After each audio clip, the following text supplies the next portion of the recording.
Je m'appelle Jean-Claude Morgan, je suis le président de la Fédération départementale d'énergie de la Somme. On a un territoire formidable. En termes d'agriculture, on a le fleuve Somme qui traverse tout le département, qui irrigue avec toutes ces petites rivières et ces canaux qui arrivent.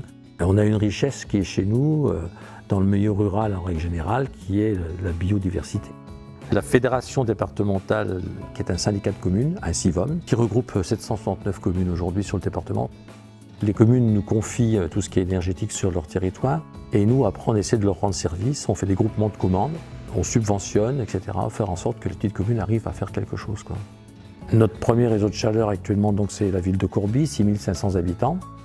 On va alimenter sur Corbie l'hôpital, les lycées, collèges, écoles primaires, tout ce qui est bâtiments communaux. On va faire 2,5 km de réseau et on aura 24 points de livraison. Et ces 24 points de livraison vont représenter 1000 équivalents logements.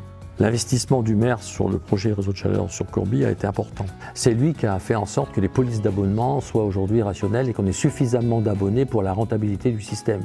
Sur Corbie, on a fait le choix du bois parce qu'on était sûr d'avoir un ravitaillement bois sur un secteur assez limité en termes de déplacement, parce que là aussi, dans le bilan carbone, il faut tenir compte des éloignements et des distances de camions, mais aussi parce qu'on va récupérer du bois de déchets, c'est des bois de palettes, des bois comme ça. 86% va être sur un rayon de 50 km et le reste va être sur un rayon de 100 km. Alors nous, Fédération, au niveau de l'horizon 2030, on voudrait que toutes les communes adhèrent. On a un peu plus de 10 communes aujourd'hui qui nous ont donné la compétence réseau de chaleur. Et demain, l'idéal, c'est de faire en sorte que la production soit égale à la consommation, mais en énergie nouvelle et renouvelable, sans pouvoir acheter d'énergie fossile. C'est pas un rêve, hein. On a dit que l'objectif était 2050, mais on y travaille fortement. Faire en sorte qu'on ait plein d'énergies nouvelles et renouvelables qui s'instaurent.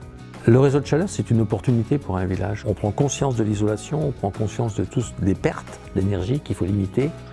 À partir de ce moment-là, arrive une économie diversifiée qui fait en sorte que tout bouge.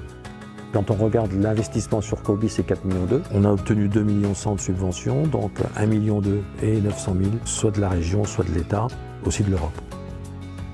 Le contact des personnes du village qui peuvent adhérer, la motivation, faire en sorte qu'ils adhèrent, c'est compliqué. Alors déjà, ça, il faut plus d'1 an. Ensuite, il faut monter le dossier de demande de subvention. Pour monter un dossier de réseau de chaleur, il faut 3 ans. Donc c'est vraiment important qu'on ait un engagement des partenaires subventionneurs au départ, et assez rapidement, qu'on n'attende pas 2 ans après l'arrêter. C'est une synergie importante. Après tout, nous sommes tous connectés.